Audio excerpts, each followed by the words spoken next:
Hi, I'm Weston. I love talking about the Rangers, and I'm here to talk about Game 13 of the regular season. Rangers beat the Panthers 4-3 in a interesting game, to say the least. Boy, where do we get started with this game? Okay, I get that we won.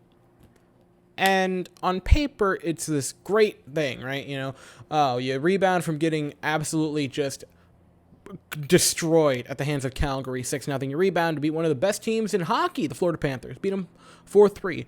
Now, if you have eyes, the Panthers kind of outplayed us all night long. The Rangers really did not have that many shots. 18 overall tonight. The Panthers more than doubled that. They had 45. You could have given us twice as many shots as we had, and we still would have got outshot by quite a bit. That is not a good recipe to win games. Igor Shesterkin was incredible tonight and was the main reason we got the victory. I will say, to give the Rangers something offensively, I'll be nice about, they made up for the lack in quantity of shots for quality of shots. I thought we had quite a few good opportunities, and we were able to cash in on them, and it's a lucky thing we did, because other than the good opportunities, there was never really a time where we had like prolonged zone possession. Overall tonight, how did the scoring get started? Okay, first goal, Rangers power play. Panarin has it. He plays it into the zone. He has it over to Kreider. Kreider tries to pass it back to Panarin, but he doesn't quite get it. It's just out of reach, but Panarin plays it off the boards. He tries to give it to Mika. It deflects off of another player. It goes over back to Kreider behind the net. He plays it to Panarin out just kind of parallel with the net. He moves back with the little Panarin scooch. I don't know what else to call it other than that. He puts it in net to Mika Zibanejad. He takes a shot. It's stopped by Spencer Knight, but the rebound is put in by Chris Kreider, his 9th of the year.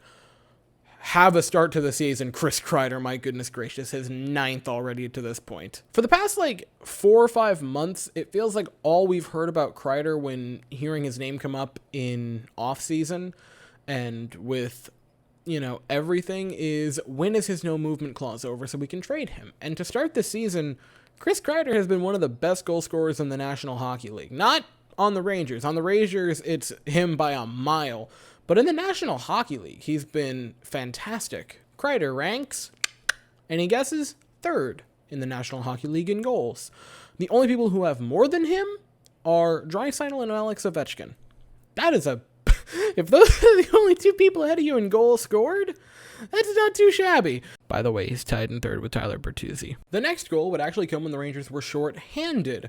Mika starts to play the puck out of the zone with 8 seconds left in the period, and it seems like nothing. He starts to play it out. He does the normal thing that you do on a penalty kill where you kind of have some space and you try to play it into the other team's zone just to kill off more time, but again, there's basically no time left. He gives it to Barclay Goodrow. He takes it along the boards, and I'm going to go way back in hockey discography. Back to the 1980s, specifically 1980. Obviously, everyone remembers the Miracle on Ice game. Remember when, with 4 seconds left in the first period, the entirety of the Russian team just stopped playing entirely, and the Americans were able to just trot in and score a goal with no time left? That's the first thing my mind thought of with this Adam Fox goal. The Panthers were just either not caring or only focused on Barclay Goodrow. Adam Fox, the reigning Norris Trophy winner, was just allowed to waltz into the offensive zone, take the puck, a beautiful backhanded shot, and a beautiful move to set up said backhanded shot by Adam Fox. A great goal overall, one game after he got one taken away from him, and it was just really nice. It was a great goal on all 3 counts by, Zibanejad, Goodrow, and especially by Adam Fox to make it 2-0 with basically no time left in the first period. Relatively early on in the second period, there was a pretty nice goal with Panarin and Kakko that got taken off the board because of goaltender interference, which I'm going to talk about later on. And in the back of my mind, I'm like, that's interesting. That would be a 3-0 game, but instead remains a 2-0 game. You're playing a really good team in the Florida Panthers. I'm going to put that in my back pocket and remember that for the end of the game in case something happens where it'd be nice to have a goal or so. Then, a little bit later on in the second period, Aaron Ekblad gets called for holding on Alexis Lafreniere. Cool, Rangers power play. Okay. Laffy gets called for embellishment. even though you can see the stick wrapped around his arms and legs that tripped him. I don't get that call. I don't get that call whatsoever. I don't know how that is embellishment on Laffy whatsoever. But at the same time, our power play sucks. So I'm kind of almost happy that it was 4-on-4 hockey and not a power play, because ours is not that good to this point of the season. 4-on-4 hockey. First goal the Rangers score in the 4-on-4. They scored a pair, and whoo-wee was the first one a beaut. Keandre Miller gets it, like, in the middle of our face-off dot to the right of Igor Shesterkin, way back in our zone, and he just goes coast to coast with one of the nicest goals for the Rangers this point of the season. Oh, dang, Keandre Miller, reminding us why he was a first-round pick. I'm not afraid to say the Rangers had 3 good defensemen tonight. Keandre Miller had a pretty nice night overall, and that was just a beauty of a play going coast to coast, and a beautiful goal in general, like towards the end of it, where he was starting to get tripped by the Panthers, but still got it up there, like just top shelf while falling. Oh, chef's kiss. What a goal by Keandre Miller to make it 3-0. A matter of seconds later, like nearly off the face-off seconds later for the Rangers, Panthers trying to play it into our zone. Trouba with a really nice breakup at around center ice and gets it to Artemi Panarin. He heads in. It's Panarin and Strome on a 2-on-1, and I mean, the two of them are just perfect together. It's a 2-on-1. You can pretty much tell what's going to happen, and that does happen. Panarin gives it to Ryan Strome. He just taps it on in there. It's 4-0 Rangers. And at this point, they can just cruise to a nice old easy victory. So nearly immediately in the third period, the Panthers score. Now, I have no idea why this goal was allowed to stand, if I'm being completely honest with you. I don't know why it wasn't called goaltender interference on the ice. I get why we didn't challenge it, because it's a stupid penalty if you challenge and it fails, which I think is the most ridiculous thing I've ever heard. Like, imagine if in the NFL, if you challenged to play, the other team got possession of the ball if you lost it, even if you had the ball. It's really dumb.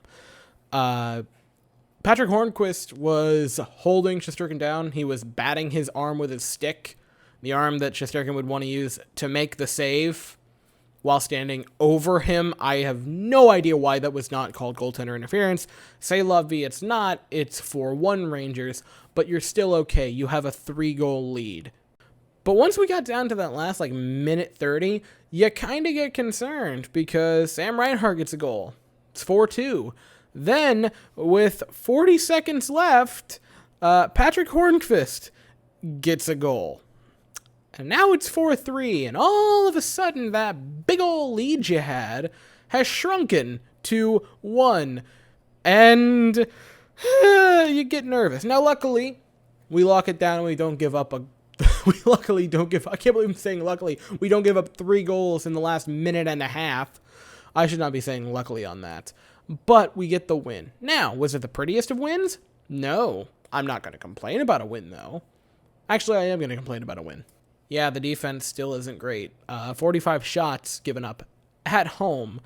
Now, I understand the Panthers are a fantastic team, but still, 45 shots given up is... when you get outshot 45-18, you're not going to win a ton of games. The Rangers were very, very, very lucky tonight. And don't let the last period where they scored 3 and we scored nothing fool you. Igor Shesterkin was incredible tonight, and 42 saves. A magnificent evening for him. He is 8-0 when making 40-plus saves, which is a ridiculous statistic. He played a fantastic game and is 90% of the reason we won. Defense needs to get better. You are 13 games in at this point.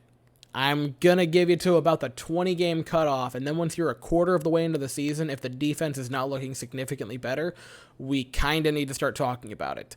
I don't know what you might need to change if you want to change some of the pairs. I get that the first pair is pretty untouchable, but the other two, you kind of need to start thinking about moving guys around.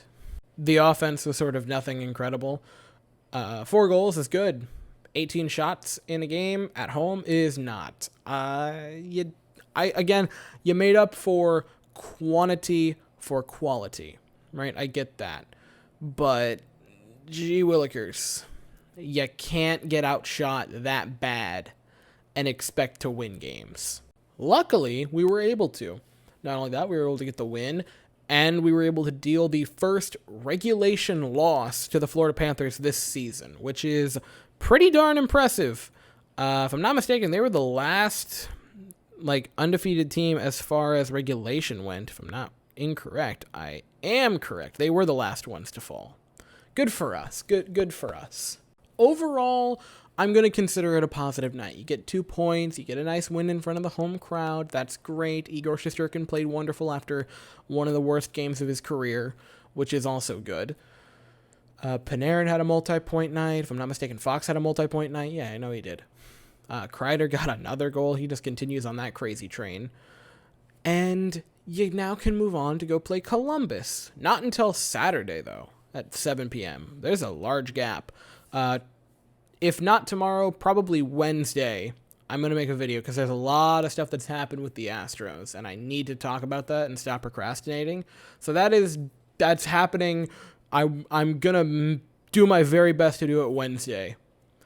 And yeah, that's really, I think, all I have for the evening. Again, play Columbus Saturday at 7. I'll see you all then. So, if you enjoyed the video, please consider subscribing. Thank you all so very much for watching. I hope you all have an absolutely fantastic day, and as always, go Rangers.